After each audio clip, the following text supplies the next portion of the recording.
Devin Jarvis. Here. Jason Dixon. Here. Amanda Gooch. Matthew Young. Here. David Mendetto. Ron Crichton. Kip Baker. Here, establish a quorum. Start with the Pledge of Allegiance. Ms. Keysweater, would you lead us, please? Yes.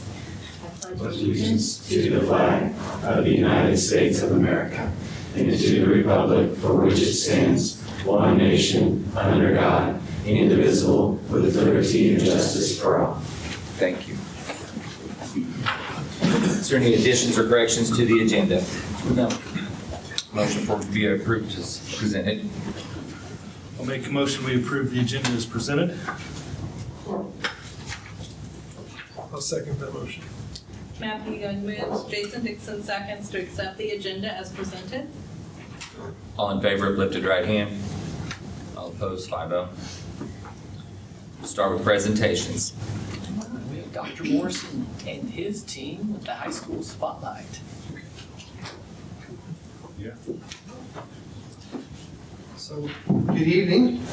We are going to present by committee tonight. So each one is going to have an option or a part of this presentation. We've been looking forward to this for quite some time. We're really excited about some of the things. And we really appreciate the opportunity to present to you and to the community tonight.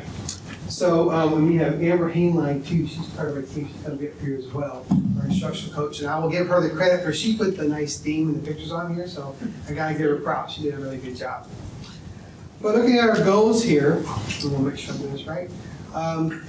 Our district's goals, leadership, culture, and life ready graduates. We consistently look at that each and every year. This year when our staff came back, it was really important to us to make sure we communicate. We're not going to add more initiatives and more things for them to have to do. It's just about getting better and how we're growing together. And so this year we just wanted to continue to provide our kids options and everything that we do. And it's very similar to what we did last year.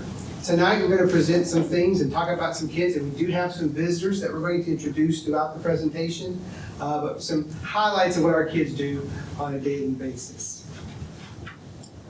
Looking at our next one, each one of our parts here will be tied to one of those goals from our strategic plan. Leadership opportunities, we have had so many kids, and it's not just focused on one particular group. We have leadership for all of our kids through each and every program. And it's also tied to our district strategic plan. Looking at developing culture for shared leadership. That's one of the reasons we do it this way, because we work together. This is shared leadership up here. It's shared leadership in the classroom, in the PLC, and with our kids throughout our school.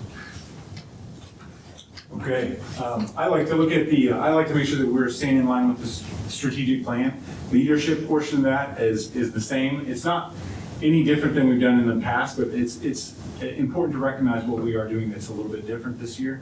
This year we got even more groups that are getting involved in things. We have our Lighthouse group that is with our TNT. They're wanting to make adjustments to our parent-teacher conferences. We've even got at the bottom here it says, I'm sorry, not the bottom, Action 8.4, provide opportunities for mentorship programs for students and staff, development of staff, parents, and student advisory groups. We have another group of teachers who, some of whom went to the PLC conference back in June, and they are excited about doing some other things with the school year that might make the school year a little bit better with culture. So there are a lot of things you just got to look around, and I believe Daniel's going to show us a few.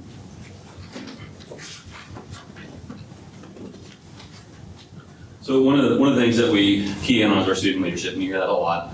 We do that through a few different facets. One of the things that we do bring to the table is our ambassador. Our ambassadors program takes some of our freshmen and specifically into our TNT times. When we come in for our freshman kickoff, the ambassadors group, that is the ones that we see on stage answering the frequently asked questions of the kids, taking them on tours of the school, and that's the day that they volunteer their time. And that's pretty special to us to see our kids leading that, but it's also for a 14-year-old entering our building. I think it's a good thing to have a student to look up to, somebody they can see in the halls 2 weeks later that they may have met. That's something that our ambassador program does. We also have leaders in JROTC. They are out here directing traffic prior to the cross-country event. That's a big thing that they do, band and athletic teams. We're also very excited to reintroduce the Willard Homecoming Parade. We're bringing that back this year. Our SGA is working closely with us to provide a celebratory experience for all students, staff, and community, and that is a pretty unique leadership opportunity. Our student leadership team, this is something that we're continuing from last year during TNT with Miss Westerfield. And they were going to be an advisory group for administration. So they're going to meet with us and Dr. Morrison as well. And we're currently working on developing our goals within that student leadership team for this year. This advisory approach is also translating into some of our town hall meetings that we're going to host as a high school. On October 17th, we will have one at the Willard Intermediate South. We'll also have a town hall meeting at the high school on October 27th. This is just a time for us to invite the community into our building, give them an opportunity to kind of learn about us, where it's not just a board meeting, where they get to hear about the amazing things we do at the high school. And we're looking forward to that. I think it's a great idea, and it's a great chance for our students to showcase what they can do to the community just outside of sporting events and band concerts. It's a unique opportunity for them to showcase. Okay, thanks. All right. So you can see in this photo right here, the JAG program, and this is a lovely trophy that we brought back. Renee, do you want to go ahead and stand? This is Renee, and she was part of the team that went to Jefferson City with myself and with Coach Waddy last year in the spring. And so in the Career Development Conference, they took second place in creative decision making. And this team was so pumped when they came out of their competition. They were thrilled about their work, and so it paid off massively. This has been a great program for our students. The First Lady came into town last week. All my days are running together. So yes. So yeah, that was amazing. And they then got to go to nationals because they had placed at the state level. They got in the top 10 with the creative decision making when they went to the National Career Development Conference in Dallas. So I think that was an amazing experience for you guys. It was a long drive, but it was very well worth it. All right, so we're going to go ahead and introduce some of our other guests. So Andrew, you're back. Year 2 for Andrew. Go ahead and stand up. You earned it. So Andrew is our first ever AP scholar at Willard High School. There's nobody going to break that record. So he earned his third 5 on the AP exams, which is amazing. You have to earn a 3 or higher 3 times to be the national scholar, and here he is, the national AP scholar. He has qualified for that. So thank you, Andrew. Good work, my goodness. Then Jalen is here as well. Oh my goodness, stand up. Jalen was so brave and courageous just to stand up there and kind of lead our back to school convocation. And so we really appreciate all that she does. She serves on that SGA team, our leadership team, and there's just nothing that we ever come to her and ask her to do. She's like, I don't think I can do that. It's always, yes, absolutely. So we appreciate her on our team. Moving on to the next one is Emery. Will you stand up? Emery placed 4th at the National Speech and Debate Tournament. So Kathy Tobin is our speech and debate coach. And so I think that was a pretty amazing experience for you too. In person this year, right? Absolutely. That was fantastic. Finally, we have Annie Eagleberger who's here. Annie scored 5 on her art, the AP exam that she took, and it was amazing. And Miss Duncan's here as well. She's one of our art teachers. On the AP exam, you can actually earn more than a 5. 5 is the top rating that they will give you, but Annie actually earned over a 5. She earned some extra credit on the AP. So that's pretty exciting. We didn't know that until Ms. Duncan shared that with us, that you can actually score higher than a 5. So that's really kind of interesting to us. All right, next up. All right. Okay, strategic plan, our second part of this is Life Ready Graduates, and this goes into what we talk about we generally look at for us is we want to give opportunities for all students to improve. And so that's our PLC program is where we really do the push there. And we are continuing with our PLC. We're expanding it more. One of the side effects of having a solid PLC, and you guys may remember that we actually adopted PLCs in 2004. And so, believe it or not, we've never really lost it. It's just kind of like come and gone. But one of the side effects is, initially you look at it as an academic adjustment, but really it's a community. And so that's one of the advantages. We also get improvements in our culture and our leadership groups. And so, Dr. Morrison, I need to talk about the numbers. Yeah. So we're really excited about our numbers, and some of these numbers you've heard already at graduation, and had an opportunity to see some highlights this summer. With our A+, we've had more kids qualified for the A+ scholarship this last year. ACT for those kids for a third year higher, we actually have more kids in 2022. Since we're presenting at the beginning of the school year, this is really coming from this last year, right, last 12 months. What's cool is our kids are still doing some really cool stuff the first few weeks of school. It's really awesome. Scholarships, still $4.7 million for our kids, for about 300 kids. That's a big deal. Still by literacy, we went from 1 to 8 kids who qualified, and had 1 or 2 in there with even tri-literacy, I believe, as well. Senior ambassadors went from 9 to 18 participants in this program. That's outstanding. You know, Daniel talked about that a while ago. The fact that our kids are giving back to the younger kids as they're coming in is really cool. I was talking to Devin Jarvis about that earlier. Even one of our kids on the soccer team giving back to other kids. It's a big deal.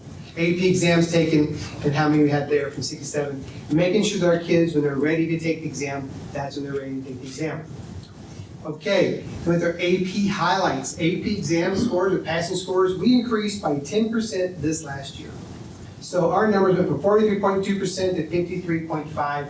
That's big for us. The fact that our teachers use their PLC time and be able to work with their kids and each other to learn more about what they can do to provide interventions to accelerate our kids. AP course enrollment went from 98 to 106. So more of our kids are getting that instruction that's nationally normed, which is a huge deal. Are we talking about the AP kids taking the exam? AP scholars. Brian, you want to keep talking about it? I asked if you can come back next year too, maybe. I don't know. Every year in a row. And then, of course, AP perfect scores. We had 9 of those. And that's really cool, that hard work that our kids put in. Okay, so here are our EOC scores. And we're really excited about that because Tony talked about how we work in our POCs together. In the last 20 months, we've seen a reboot really about what we're doing specifically. We answer 4 questions. What do we want kids to know? How do we know if they learned it? What do we do if they know it already? What do we do if they don't?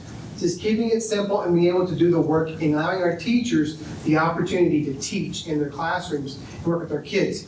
Our algebra scores at 48.76, that's nearly 11% gain from this last year. That's a huge jump. To see anything in double digits, but almost 11% gain this last year is a big deal. Biology's been working really hard. They've been using their common formative assessments with each other in 48.17. English 2, 71.91%. So almost 3/4 of our kids who took the test are proficient in advanced. That's an increase of over 10%. Both those double-digit increases is fantastic. And then government, 56.99, I have a chance to talk about that a little bit more later, but that's a little tick up, but they continue to work with their common formative assessments as well. Okay, and we create a lot of this work for PLCs, and our instruction coach, almost Dr. England, is presenting that. All right, so as Mr. Sharpstein mentioned, we are continuing with PLCs at the high school, which we have had for years, but PLC has kind of really upped the game, I would say, the last 10 years or so, and so inclusion and equity is really at the center of that, and we want to make sure that our teachers, because we haven't really had training at the high school in a while, we want to make sure that our teachers are equipped and that they have the equity themselves to have that shared learning and vision of what PLC truly is about, because we know that effective PLCs greatly impact student learning.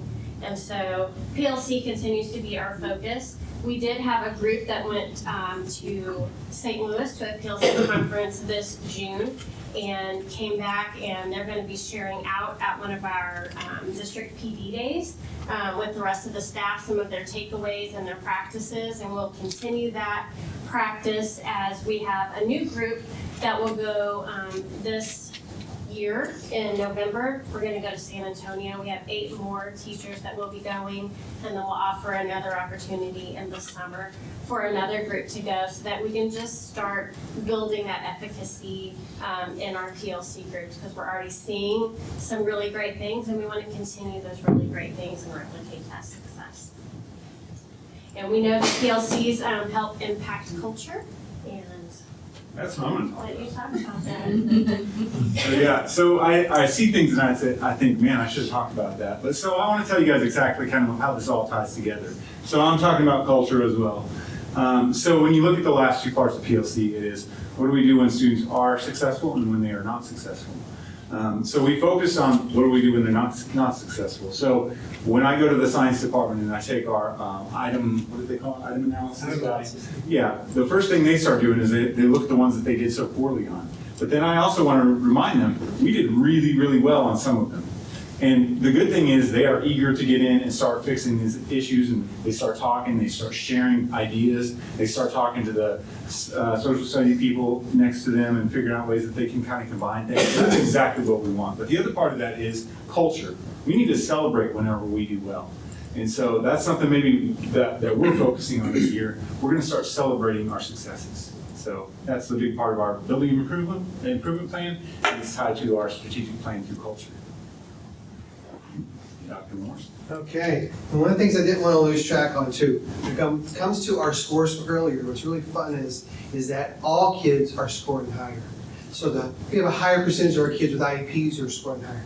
So that's had like I think 17% increase in English, and then we had several percent increase also, I think it's 13% in math as well. So we're seeing our kids across the board, if they have a disability or not, we're seeing all kids and grow and improve, which is exactly what we want to do. Okay, so here's some really cool stuff. I get carried away because I get so excited. But a lot of you know a lot of the things that our kids are doing with 39 singers in 26 events to Michigan State. And our band constantly is bringing kids to state also with gold and silver and bronze designations. One thing's for sure, if I was to bring all the kids in here, I don't know if we'd fit, because so many kids are doing so many great things. The JAG we keep talking about, I mean, out of the gate, they just come running and sprinting. It's really, really cool to see the options for our kids, and it shows them the level of success that they can achieve.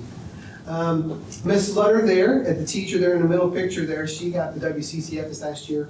She came to us a few years ago. She has championed our recycling program, and she has just taken off. Anytime we ask her to do something, she just does it. Sometimes we don't have to ask, she just does it. And so she is just a phenomenal teacher that we have here with Accentuate there. One thing we know about high school life, it's not just about academics, right? It's about the activities and about like prom, for example. We have our prom queen and king there, and it's really cool that kids can really celebrate themselves at the end of the school year. I think it's the most that we've had in the last several years at prom, so they really had a great time. We talked about this earlier this summer with regards to our state champion theater, and then we also got first place for track and field for the boys. Class 4, our big show. Those of you who have a chance to ever go back through there, and I know Miss Duncan really works with that, and Annie's done some great stuff.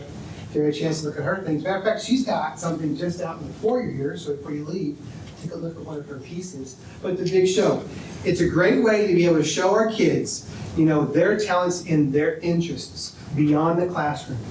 What we find too is some of our kids are able to take those, and those are lifelong skills in love and memories that they're going to have. Dancing with the seniors, that's always a fun time. And so that was really fun this last year. If you had a chance to do that, have a great time.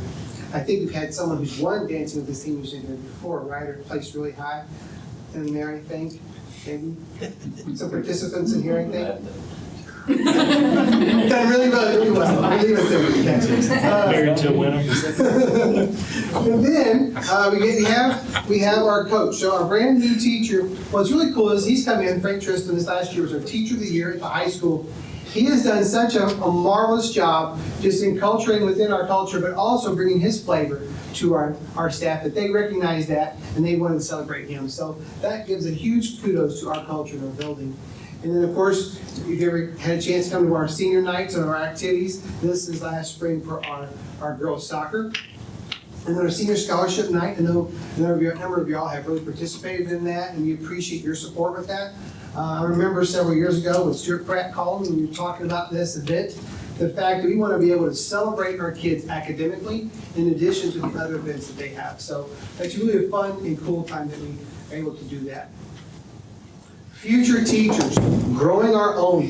This is very, very important, especially as we move forward in education. What are we doing to foster that environment where kids can excel and grow? Our EIP program with Mrs. Baxter is phenomenal. Each one of these kids, I was going to take a minute to kind of go through a few of them, okay, from this last year here. Emma Hartman's going to major in elementary education. Kendall Smithson, elementary education. Haley Spencer, history education. Callie Craigmile, child and family development. Jonas Dowd, music education. And Jessica Jones, agricultural education. You know, when we talk about options, it's of course getting to graduation, but the options that all of these things afford our kids. And that is the most important thing. We thank you for your support in that, but it also is a great testament to all these successes, to the hard work and the perseverance and grit of our kids, of our staff, of our community. I was thinking about this just here recently. You can almost call us like hard work high school. Our kids are constantly working. A couple nights ago, I went just down the road here. It was at 9 o'clock at night. The band's out there practicing. You know, if you go out there right now, you got 2 or 3 events going on. Our kids don't just perform when it's game time, but it's the practice throughout the year. And it's the same thing with our community. We work really, really hard. Thank you so much for allowing us this opportunity. If you don't mind, can we get our high school folks to stand up and give our kids a round of applause? Absolutely.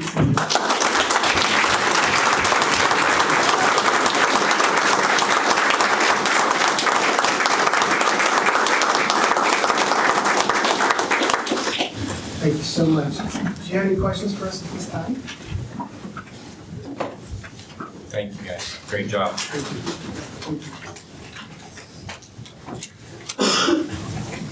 All right, fall academic. Dr. Dublin with the fall academic update.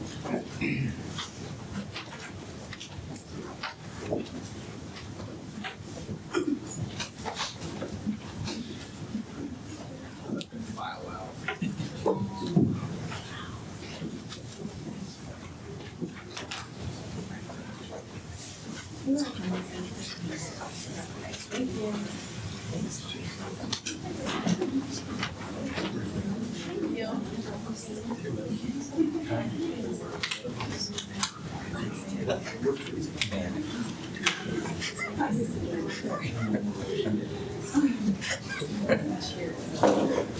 I guess should I wait till Dr. Willard gets back? Probably. I'm just so excited. You can go ahead and start. He'll catch up. Seriously. Yeah. Okay. Good evening. We are excited. I was going to say we are excited to bring this. I will tell you it's not quite as snazzy as Dr. Morrison's presentation. We don't have any real kids to show, but it has importance nonetheless. So we are giving an assessment data update to you, a really an academic update. We have a few things we're going to share tonight. Pretty excited about it.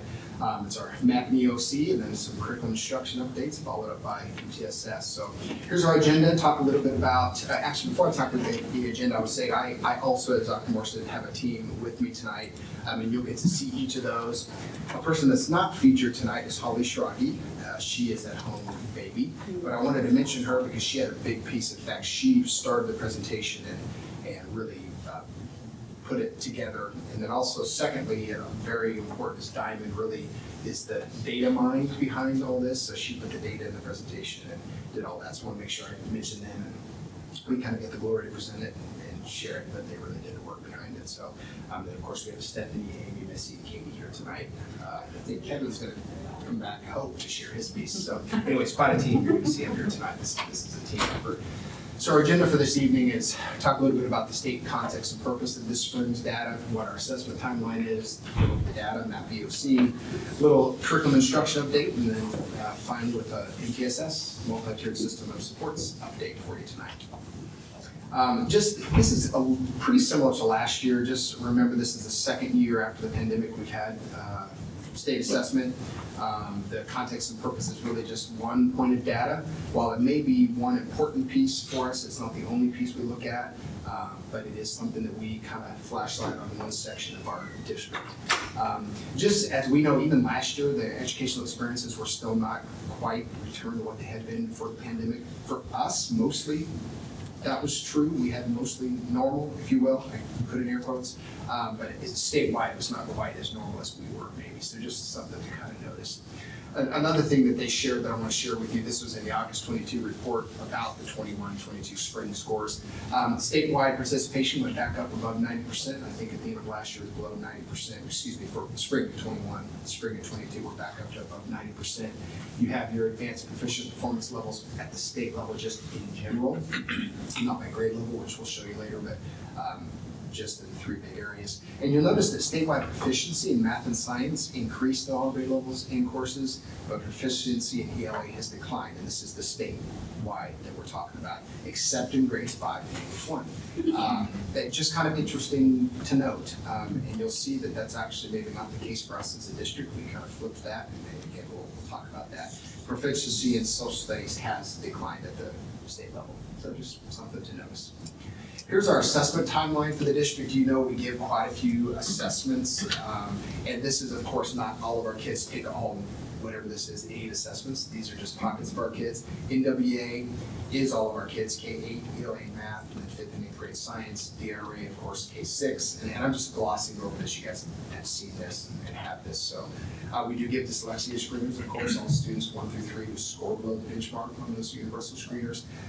USA test prep in high school, second year of that, last year with the pilot, they're giving that this year in place of NWA, and we've kind of shared that, but all students 9 through 12 will be tested in ELA and math, and that will be kind of a benchmark for them.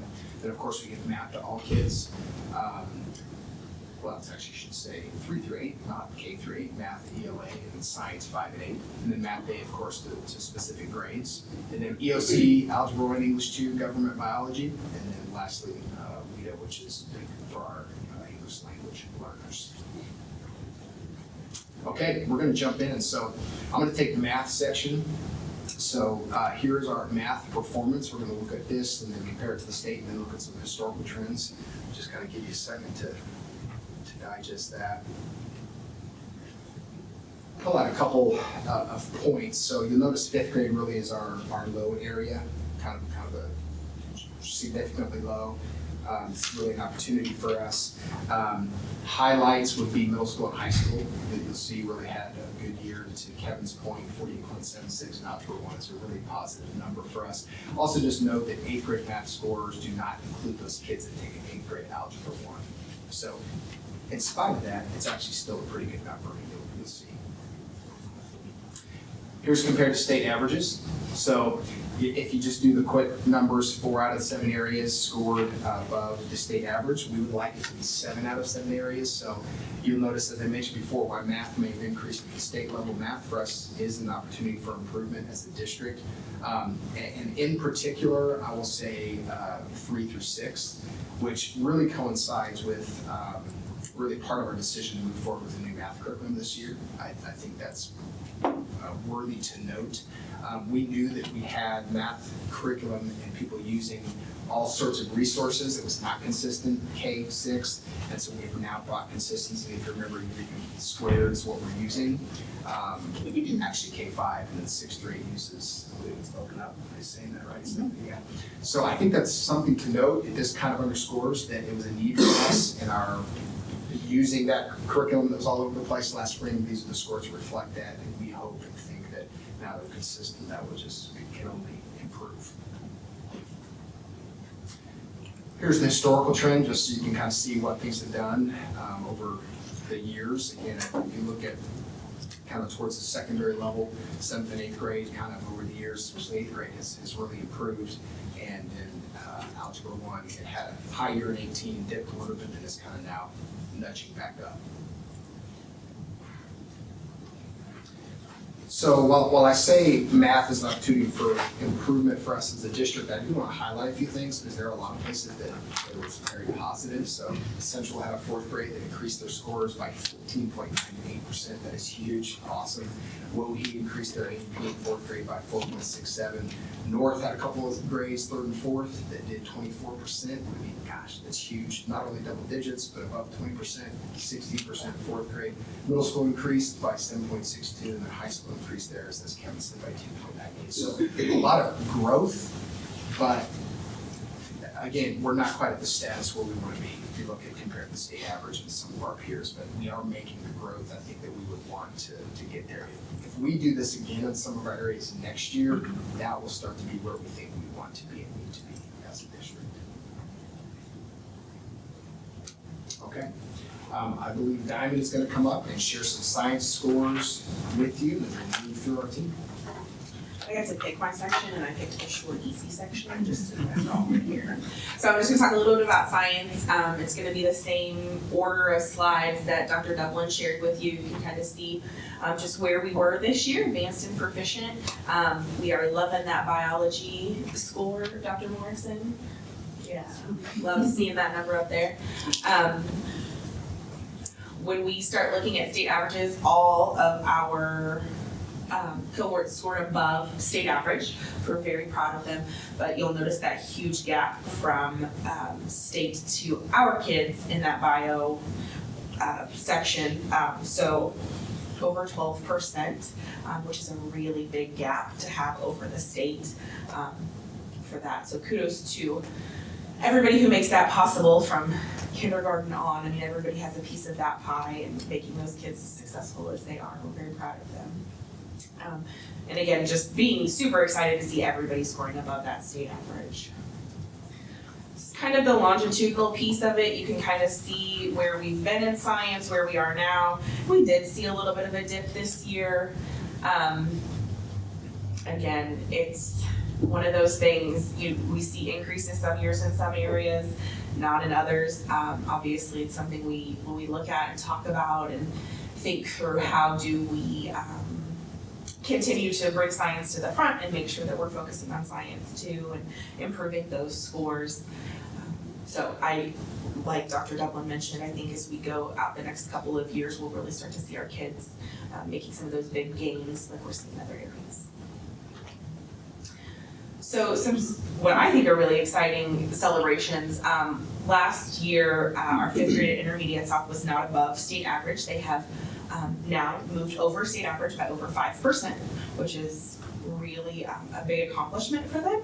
Very exciting for them. They, and you guys have all been at Intermediate South, that STEM kind of feel to that building is just amazing. And again, in our whole district, we all scored above, or all of our kids, not, we didn't do that work, guys. All of our kids scored above state average. So I get to hand it over to Dr. Morrison. Right? Hi, I'm back. So what's really cool about this too is that our kids in government, their scores, they're at 56.99%. And as you really look at the separation between us and the state, and speaking of what Diamond's point two is when you start thinking about what the test is and then how we compare to thousands upon thousands of other kids in the state, how our kids will rank in that particular order. I think that's really, really important. So we're almost 17%, nearly 17% over, or 16%, excuse me, over the state average.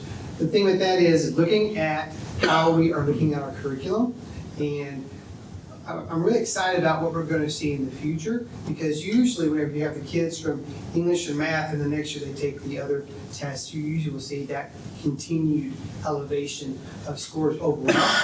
But it also speaks to the test. What kind of test is being presented each and every year?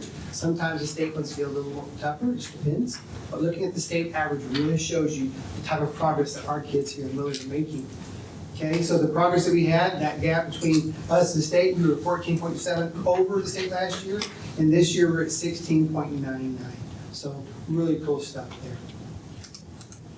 Okay, and this shows our consistency and our proficiency of our kids in our classes from 56.6 to 56.99. Okay, that is definitely a highlight. To have such a huge score there. Higher than the state average. Okay.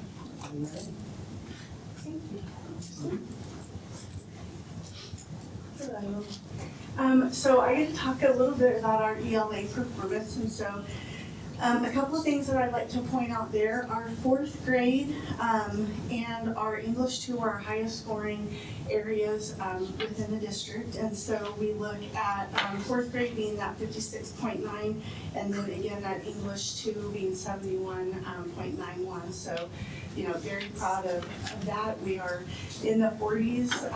We range from low to kind of mid 40s there. And so we're looking at what are some of those things that we can do as far as universal curriculums and then interventions for students.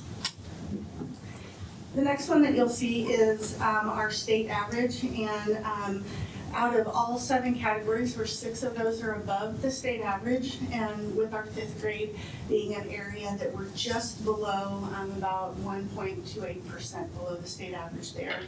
And you know, what that tells us is we're really looking at what that transition looks like from our 4th grade to our 5th grade, as we know that those students, you know, are physically transitioning into other buildings. And so really looking at how we can get our elementary principals and our intermediate principals together to really talk about what are some of the things that we can do to ensure that that transition is one that is impactful for our kids. And so really kind of digging in to look at that. Our next, there you can see, you know, our historical data. Some of the things that I'll point out is our 3rd grade, our 2021 3rd grade cohort. If you look there, they scored 47.16. And then those 3rd graders this past year that were 4th graders went up to 56.9%. So that was a really great increase in that cohort of students. And then again, you know, where we went up as well was our 7th grade 21 cohort there at 42.43. We also saw a bump and increase in that 45.32. There's some of the highlights that we talked about. East, the 4th grade, they increased specifically to 3.32% in 4th grade. South, we saw 9.48% above state average in 4th grade. North, you can see there, they showed a huge increase of 22.93 in 3rd grade. And then our intermediate north, 10.53 for 6th grade, and then middle school, you can see that 7th and 8th grade, they were both above state average there. And then again, the English 2 was our highest scoring area within the district. And then 6 out of our 7 grade levels, like we said earlier, were above state average. The next one is just this curriculum and instruction update. And so we are currently in year 2 implementation of the Lucy Hawkins writing units for our K through 4th grade. And then this is our 2nd year implementation of that program for writing and reading for 5th and 6th grade. We are really excited to partner with MSU in the letters training, and we are offering that as an additional reading training for our teachers. It is open this year. We are training kindergarten through 2nd grade, and it really helps just equip our teachers with more knowledge around phonics, phonemic awareness, vocabulary. So we have 19 teachers that are participating, and so we're really excited for that partnership and just going through that program. It's a huge push at the state level, and we're just really excited to dive in. So our first meeting will be in October, and we have some teachers that are really excited to join in that learning. The next, obviously, you know, this is our first year of implementation for our Eureka Math. We were really intentional to give our administrators, building administrators, training both last year and then also when they came back this fall, so that we could really get them prepared to help support teachers within their building. And then this summer we trained all of our teachers. They went through 2 days of Eureka Math training, and then we gave them some additional prep because, you know, with the new curriculum you get, you know, all of the things that come with that. So we gave them some prep and plan and paid them for those hours as well. We purchased Bridges Intervention. It is a math intervention, and we are actually getting ready to go into training. We have a group of leadership that is going to be trained in Bridges, and then we are going to train our teachers and our SPED staff. But really, it's an intervention meant for kids who were seeing gaps within their mathematical concept knowledge, and so we're excited to help put that as a support for teachers as well. I put in there that Success Ready Students Work Group and Innovation Team. That's just kind of starting up. Dr. Devlin is kind of spearheading that for us, and so we're excited to get in and learn from peers in districts that are close to us. Our impact teams and PLCs, Dr. Morrison talked about continuing PLC at his building and expanding that with his teachers. We are also looking at our impact teams. Last year was an ELA focus, and this year it is going to be a math focus. And so we have 2 buildings participating in official training with the core collaborative, while the other buildings we are working on still embedding those protocols and looking at student evidence. So that's all part of that process, whether it's PLC or impact teams. And then just putting as a reminder our 3 district area focuses of student goal setting, student leadership, and then family and community partnerships, and really working to help support our district in those areas as well. Really excited, this week we had our first district K-12 ELA committee meeting, and we have over 30 members on that committee, and it ranges from our primary grades all the way up through high school. We have special ed represented, building administrators, district administrators as well, and we are really diving into what best practices are for students so that we can figure out what we're going to do across the board from K through 12 for ELA and just supporting students so that we can catch them if they need intervention early. So you can see that some of our goals there are just to really look through the lens of the 5 pillars of reading instruction as we dig into research and review resources and curriculum for our students, just to improve our instructional practices. So it went really well. We had a really great turnout. We met for an hour and a half, and just the energy within the room after school at 5:30 was really great to see. They're very passionate about reading and providing the absolute best for our kids. So I'm glad to be a part of that for sure. Okay, I'm gonna turn it over to Amy.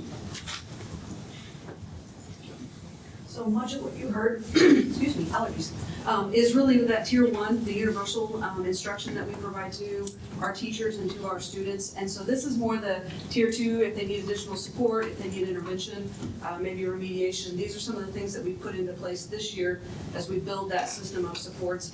And these are sort of the highlights of things. We did implement a district-wide framework, so we have had student intervention teams for 15 years, but they had a little bit fragmented, or there wasn't a lot of uniformity to that or unity in that, and so we, as a committee, we had a committee that came out of administrators and instructional coaches, a few teachers, that worked on kind of what does the framework look like. So it doesn't matter what building you're in, you have some sort of intervention framework. We have a unified mission, you'll see it there. Our goal is for every student in Willard to receive the time and support they need to learn at high levels, and we're defining that as grade levels. So we think about equity and inclusive practices that special ed is talking about. It's that. They should have access to grade level curriculum. So all the things that Stephanie was talking about, are every student in Willard should have access to that information. And then if they need extra time and support to achieve those goals, then that's what this system provides. So we have a unified mission across all 9 of our buildings. We've created some meeting structures that kind of make some uniformity across that. The forms and the format for which we have those meetings, the way that we look at data, we're bringing some continuity to that. We've always had sit teams through the 6th grade, and so middle school and high school have been talking about what that looks like in their buildings and creating teams that will build a structure or a system of support within their buildings. They have interventions at both of those buildings. There's just not a team that's looking at that universally. Specifically to look at like on the behavior side of things and also the academic side, a couple of things that we're focused on for this year. We are looking at on our behavior support team side, we're partnering with MSU, the Agency for Teaching and Learning, to bring behavior support training into the district. And so teams have met They've already met once, so every building was represented, transportation was represented, Tiger Tails. We have 3 more meetings as we go through the year, and those are teams within the building identifying what is Tier 1 behavior support, and then what do we need for Tier 2 and Tier 3 structures. So we're really excited about that. Hopefully, if you've been in buildings, you see some of those things. It's very obvious. We've really spent a lot of time making sure students and teachers know what the expectations are, and we're building around them. Additionally, as you know, we've restructured some of our behavior support staff, so we have a BCBA, a behavior coordinator. The BCBA is mostly focused on elementary behavior coordinator, middle school, high school support, and intermediate schools. We have 2 of the 3 RBTs, which are registered behavior techs that work with them. We're still trying to hire for one. And then we created that Tier 3 team in middle school. That's spending a lot of time working with a small group of students who really need intensive intervention. On the academic side of MTSS, we're spending a lot of time this year really trying to align what we do with our reading intervention. So we have lots of reading intervention. We had title reading, we have reading recovery, we have reading interventionists, the 3 of them that we hired last year.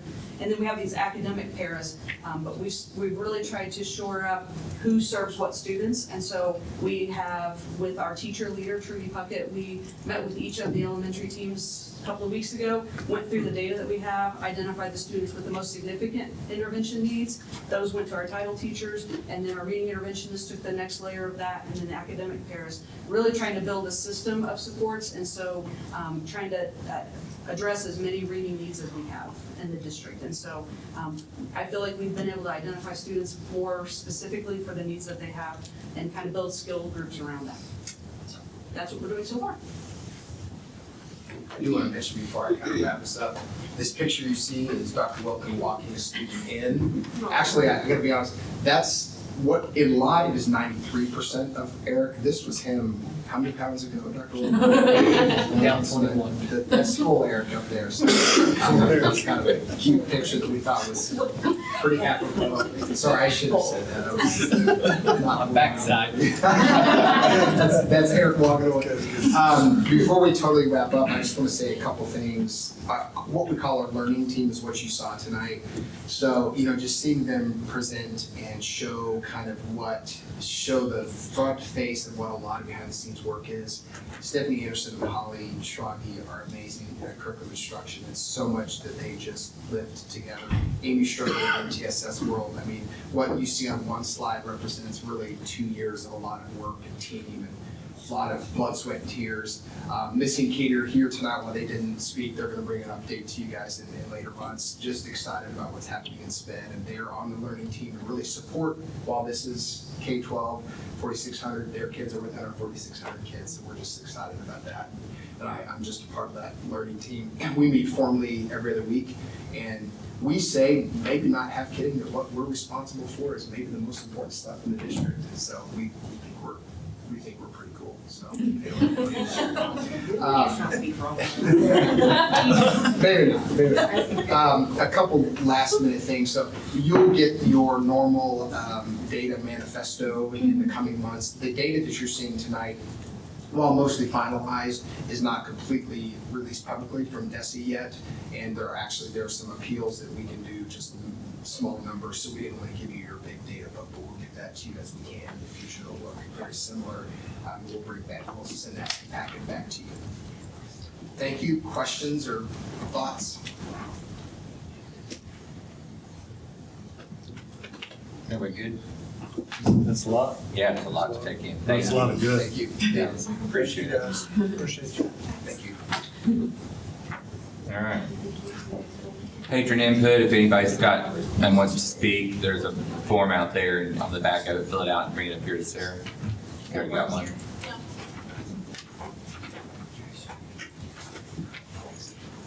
Lizzie. Kevin, you might want to stay for this, Okay. because it includes the high school. All right, wake up, everybody. That's a literal and a figurative thing I want you to think about to wake up. My 12-year-old checked this book out at the middle school library. It's at the middle school, it's at the high school. Okay, he is assigned to read an hour outside of school, total an hour, that's like 10 minutes a day, a little over 10 minutes. So he's like, oh, all these books are boring at our house. I want to read these. I'm like, okay, go to the library. You can find a book there. So as a 12-year-old who doesn't really like to read, he saw a boy, he checked this book out, okay. He read a page or two and then decided he was gonna stop because it was making him uncomfortable. So, without further ado, I'm going to read you some portions of this Gateway award-winning book that is in our libraries, okay? Hopefully your guys' faces turn as red as my shirt, because it should. Okay, I took a big gulp of my drink. I think that would be a cool opening, yeah? Giovanni undid the white towel wrapped around his waist. I was sitting in the far corner of the changing room where there was a staircase leading upstairs. I simply need something more exciting, he said, something that will grab your attention. I stared at his back. It was like a map, uncharted territory. If Jackson and Valeria were boys, the maps I knew well, then Giovanni was Westeros. His ass was in full view, and although he was covering his dick with his hand, his abs were still very much on display through the mirror. My eyes jumped between Giovanni's body in front of me, hot, the empty glass of ice cubes in my hand, cold, and the flesh in my pants hard. When do you think you'll finish your book? I asked, my mouth dry. Oh, who can say, Giovanni said. He slipped on a pair of underwear finally. Is the book ever really finished? I looked up. Giovanni was eyeing me like a wolf. He took a step forward. I always thought you were handsome, Amir, Giovanni said, from that very first party when Jahan brought you here. He moved closer. His abs were at eye level. Thanks was all I could manage to get out. Giovanni was suddenly towering over me, one bare leg jutted forward, and somehow my arm brushed against it like it was a tracing of vocabulary word in my notebook, like he was my tutor, like he was Jackson. And then there were mouths, then there were hands, then there were torsos, and there was motion. From the changing area to the old couch in the dining room. It all happened so fast, but I can say it happened under the Caravaggio. I probably don't have much time left, but instead of books like Treasure Island or Call of the Wild or something like that, we're reading about books that are literally saying fuck in it over and over and over again. Like, do you understand how disturbing that is? Do you understand that? Like, anybody have any, do you understand that you are damaging kids, okay? You are in charge of these kids. My 12-year-old, sorry, I don't mean to express that. My 12-year-old was brave enough to tell me that this was not a comfortable book for him to read. Well, how many kids are out there who are not comfortable to say, hey, there's a library book from the school that I probably should have read. I didn't like it. It didn't make me feel good. Okay, so to finish up, here is one last part. It talks about nipples, it talks about dicks, it talks about asses, every cuss word. The F word, I already said it, and it's in there over and over and over again. Using it as a cuss word, using it as the actual verb, okay? And so that is not appropriate for public schools. You guys are all responsible for what is out there for our kids, okay? So I'm gonna finish up just by saying, because I emailed a bunch of you guys some of the clips, and since there's these books in our schools, you can go check one out. But I am demanding a full audit of all of the library materials, all of the school classroom materials. If the librarians and if the staff members are not vetting them properly, and these things are sliding through the cracks, something has to be done, okay? And if they are vetting them properly, but they want this trash to be infiltrated into the schools, then something has got to change. So I'm just going to finish up by saying, this isn't about inclusion of minorities. This is a Muslim gay kid who comes out, okay? So I understand it's probably trying to reach certain topics, but this isn't about inclusion. This is about perversion and erosion of standards. It's about pushing agendas and just the complete erosion of standards of our public schools. I am losing faith in Willard schools. First, it was my daughter's iPad last year, her iPad had no filters on it. You could look at pornography on YouTube, and we found that out the hard way, okay? It keeps on being my kid. And how many other kids are out there who are not comfortable talking to their parents about these things?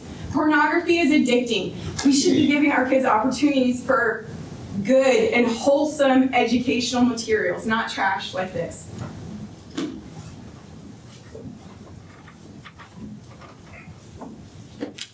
Thank you, Lisa.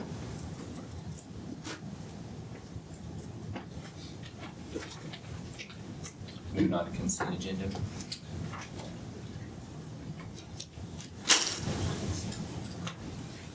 Skipped our reports. Oh, we did? Yeah. I'm sorry, we can go back to it. All right. Yeah, go, let's go ahead and do those. Yeah. I thought Ron was gonna stay with consent agenda, Yeah. but he had to leave. Okay.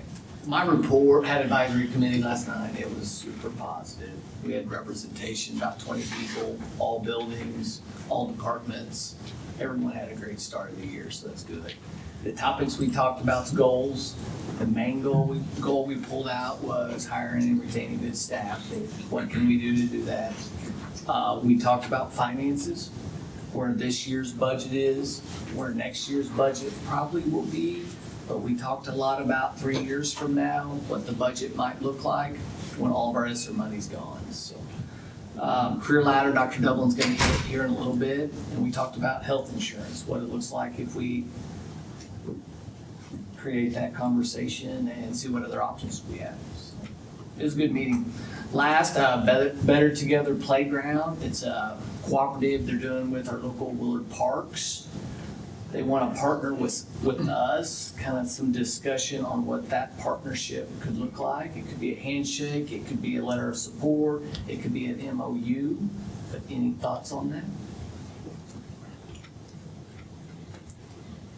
Is this something that we're taking to them, they brought to us, a little bit of both? Yeah, they came to us. They stated what they're interested in that looking like, or? More as advertisement is how they feel we could help. Probably access to our patron base to get more information out to a broader spectrum. Is there an example out there of one that works well and they're wanting to emulate, or? As far as the program, Would it be possible to get a presentation? we probably could, yes. Just so we have a better understanding as a board and as a community, what their mission is, and I can do that.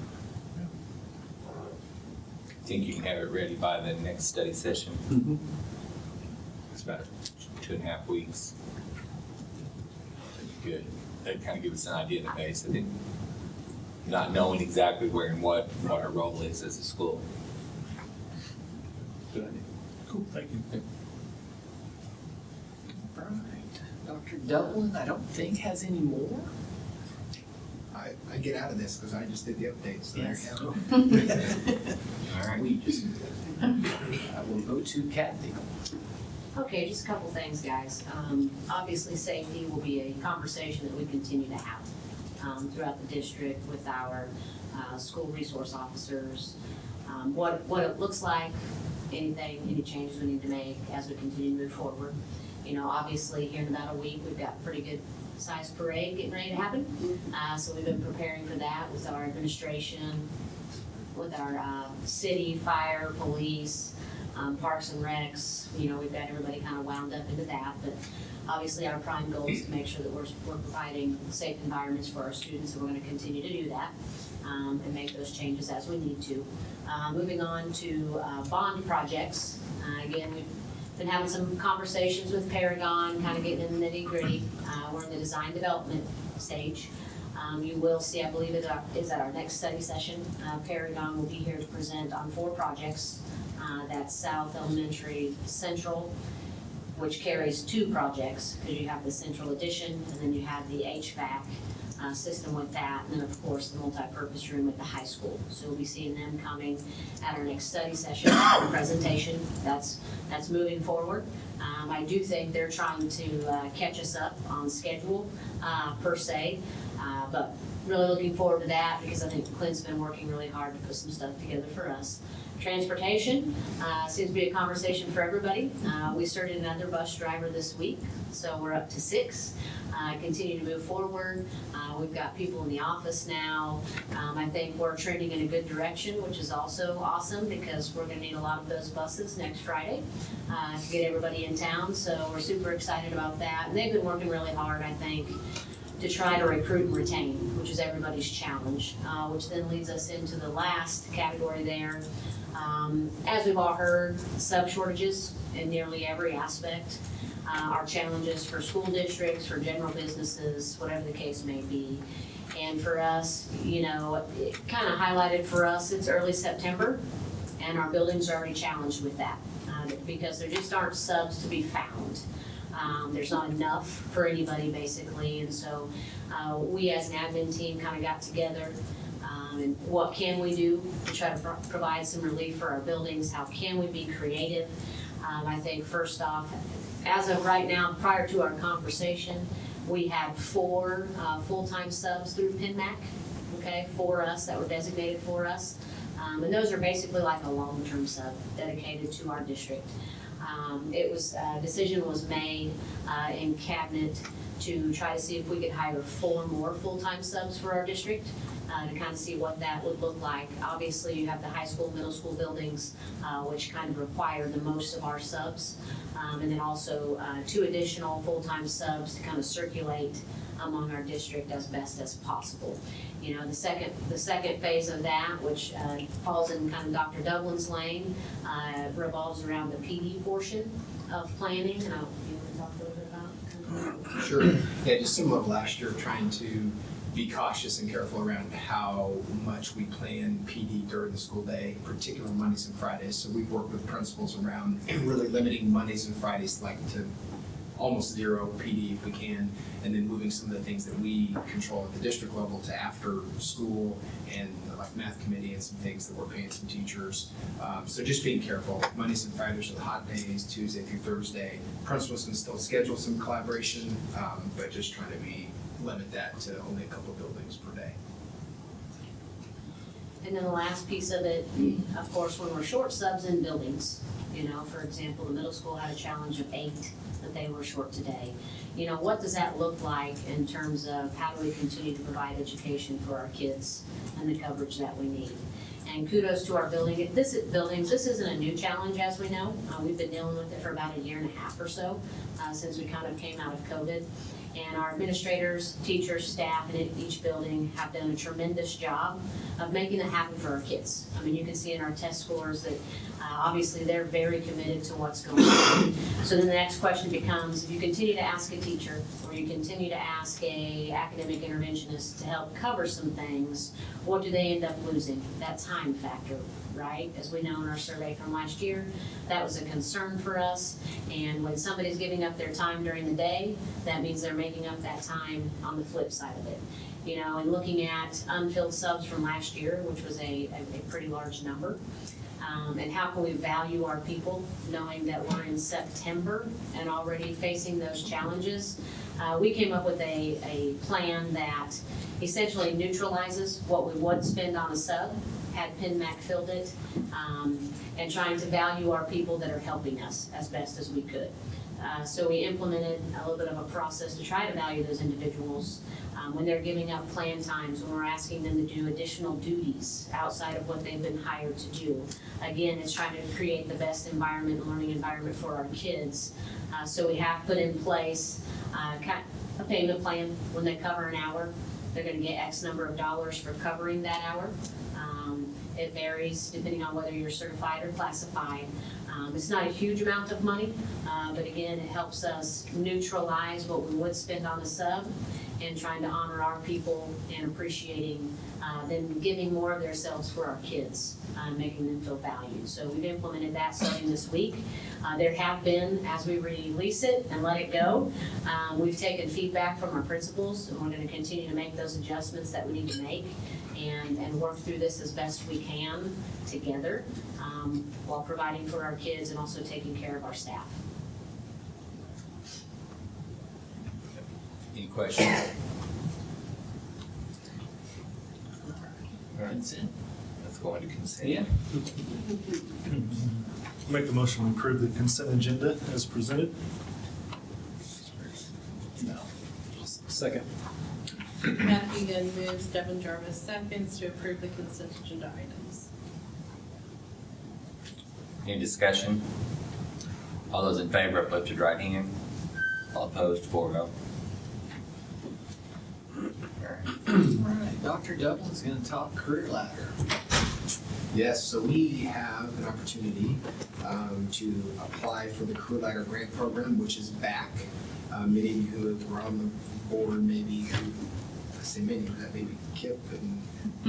He's calling you old. 15 years ago. Devin was on it back Okay, at the yeah. first time when that was on. Yeah, 2010-ish, I think is when it went away. But anyways, this is a Career Ladder program, had been in place in the past, it was taken away, but now DESE is offering it again as a 40-60 grant, meaning they pay 60%, you pay 40%. It used to be flipped, so it's actually a better deal budgetary wise. So we do have the opportunity to apply, which we are going to move forward with applying. I think the deadline is September 30th. Just a few kind of details about it, just for your information. You can see the stages there. These are exactly what they were in the past, 1, 2, and 3. There are some qualifications for who is eligible for those. So for instance, stage 1, you have to have completed 2 years. So year 3 teachers and beyond can do 50 hours at a compensation of $1,500, and then you can read the others. IE will run in conjunction with this, meaning because first and second year teachers would be eligible for Career Ladder, we're still going to fund IE, and they're going to be able to do IE, which I think is great. It's interesting, the grant does not include first and second year teachers, but we do with our IE, which I think is the right thing to do, so they'll still get the opportunity for that. So speaking of IE, we just sent out a communication today that because this is kind of coming out late, and DESE actually did not even release the grant until September 1, some teachers have already put together their plan for IE, so we've asked them to pause on submitting the IE plan to their principals, but to still log hours and assure them they will get paid for it. It's either going to be IE, or if we get approved for the Career Ladder, it will be Career Ladder, which is actually a higher possible compensation rate. So just if there's any confusion around that, IE will still exist, and we'll just learn more once we hopefully get approved for the grant, how Career Ladder dovetails with that. So the timeline, we have to submit the grant by 9/30, September 30th, which is a relatively short timeline, but I think we're getting there. We've met with principals, we met with teacher advisory last night, talking about it a little bit with you tonight, and kind of going from there. If you see on the right-hand side some considerations that we just want to kind of point out, I've talked about the short timeline, how it fits with IE, that it is a grant funded 60/40. So which leads into number 4, how long will it be funded? So we're assured of this year, of course, if we get approved. We don't know beyond this. Our guess is that it would be here for a couple, 3 years, I think. Kind of just a little side note, caveat is that depending on how many school districts apply for Career Ladder, it could potentially be prorated. So I think there's $37 or $38 million in the state budget. If more than that apply, they would have to prorate for the district. So we hope that that doesn't happen, because then it would be fully funded, but just kind of something to note. It does have a budget impact on our district. We already have about $300,000 in our IE fund to fund that, so that would go towards this. Then we're not sure, I don't know, Dr. Wilkin, if we know, or share the amount. It'd be about 300,000 Yeah. more if everybody took advantage of it. Yeah. And that does include, we're calculating the percentage match in that. So total of 600,000-ish to our district, 300,000 is already budgeted for IE. Do you know what your percentage of that are taking advantage of the IE right now? You know, we don't. Lisa was actually putting that together. She's putting together a list of how many hours are currently being utilized or were last year to be able to generate a forecast for what Career Ladder might be. It's a good chunk, and we do have a lot of teachers, I say a lot, a good handful of teachers that get over 100 hours, which is great. So I think it's going to be well used. Is there kind of a norm, industry, business-wide, that does take advantage, or do we know? No, we don't. It's been so long. I mean, we could probably look back. Just because we're so far removed from it being available. Yeah, I mean, that's a good question. Who is eligible for? If you look in the parentheses on the bottom, stage 1, 26 could do stage 1, 32 could do stage 2, 276 stage 3. So that's how many would be eligible. And then the balance of that, because we have, 400-ish teachers, would be in the stage 0. So that's who could. Have we used all of our budgeted IE dollars in the past? No. We have not. So we've never hit 300,000. Never come close. I think when I looked at it, it was around 60 to 65% of our money's been utilized? I think it may be more than that. It was Yeah, about I feel like it 30,000. Or people, I'm sorry, amount of people that are I would say utilizing? that sounds about right, and I think we left about 36,000 on the table last year. Some buildings use it all, which is great, some buildings. Because some of them bid a lot of But a hours. good chunk Yeah. of that percentage of staff members utilizing IE could potentially fall into the career ladder categories, which then we would be paying 40% of that. So our actual, we'll be saving on those people. Sure. This year anyway. I think to kind of summarize, and this is what we share with teacher advisory, it's really a good opportunity to get money in teachers' hands for two things. One, for some things that maybe already are doing that they're not able to get paid for, whether they just don't turn in for IE or it's not eligible, or for things maybe they would like to do, but they just wouldn't be paid. So maybe this would incentivize some fun things for kids, which largely it's student contact, and there is some professional development that is involved too, but I think it's really good for our teachers. Desi's advertising this as recruiting and retaining staff, which is one of our big goals too. But we do need to make a motion if we're going to, we don't have to tonight. No, the 30th. application is due the 30th, but Desi has said we can approve it in October. Okay, so we're going to go ahead and do the application. Correct. Yeah, kind And of. you don't have to have a motion for the app. No, Okay. they said that Good. October approval since it's short timeline. Good. And our plan for the timeline, so I think October 5th would be our plan to bring it to the board potentially. If it's approved, we meet, or the 4th maybe, whatever it is, we meet with lead team, our principals the next day. Our principals are already around it, but we would roll it out, say it's approved, here's the messaging, and then Heather's helping us on some messaging for the 10th to roll it out to the whole district. Okay. Good. All right, surplus property. All right. Yeah. Gonna get you guys dressed up. You got all these guys, you got some track uniforms already, is that a choice? We have got some football jerseys on the surplus. Some of them are 5 years old, some are 8 years old. That Frank would like to get surplus. The other thought process is to kind of garner some support for the program, build up some excitement, offer up those jerseys for sale. We've got lots of moms that want their son's jersey numbers and things like that. So we have those items on there. We've got some middle school uniforms, if we want to go way back. Take a look at those, and then also you'll notice down there on the bottom, that's a volleyball net system. That is an old system. That's a crank system. We're gonna look at it and see if it's even worth putting on like gov deals or not, or if we just need to take it and get rid of it and scrap it or something of that nature. We replaced those systems with new volleyball net systems at the middle school. We got 2 new ones. Those are a little dangerous for kids to be setting up and getting everything taken care of. So those are the 3 items that we have on surplus. Can some of those jerseys be donated to like businesses and stuff to hang up? Once they're surplus. Absolutely. I'll make a motion for Devin to, I'll make a motion we approve the surplus as presented. I'll second.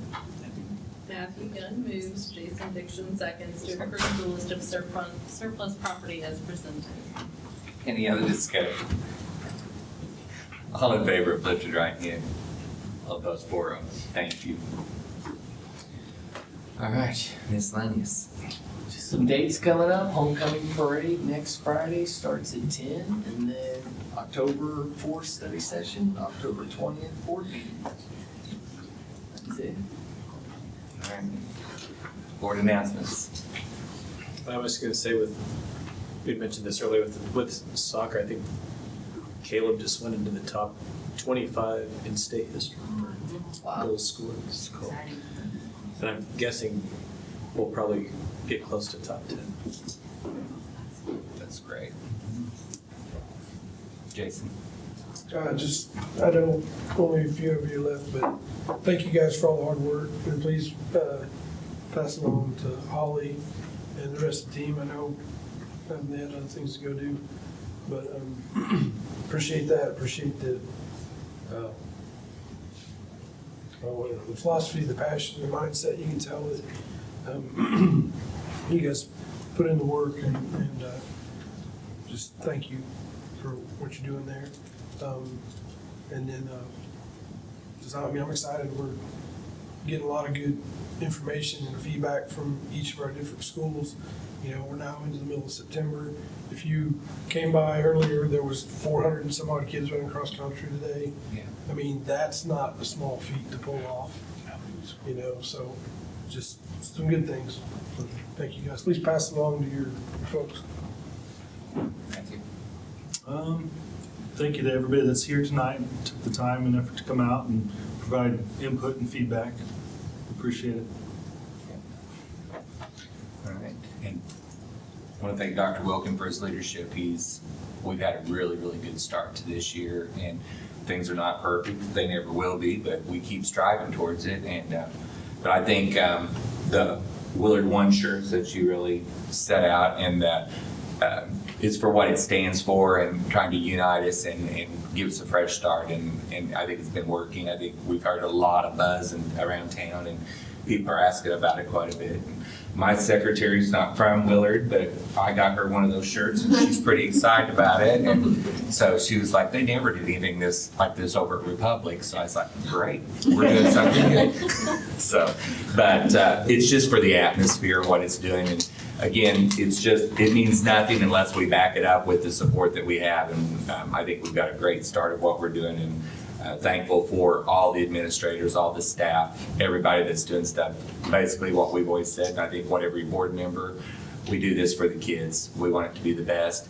Will there be some hiccups along the way? Absolutely, but we address them as they come and try to hit off what we can, but we won't be able to get everything. And, you know, unfortunately, society has become pretty wicked out there, but we want to do the best to protect our kids the best we can while we can. So thank you all very much. With that, motion to adjourn. Make a motion to adjourn. Second. Jason Dixon moves, Matthew Young seconds to adjourn the meeting at 8:06. All in favor of lifted right hand? All opposed for it? Thank you. Thank you all. Thank you.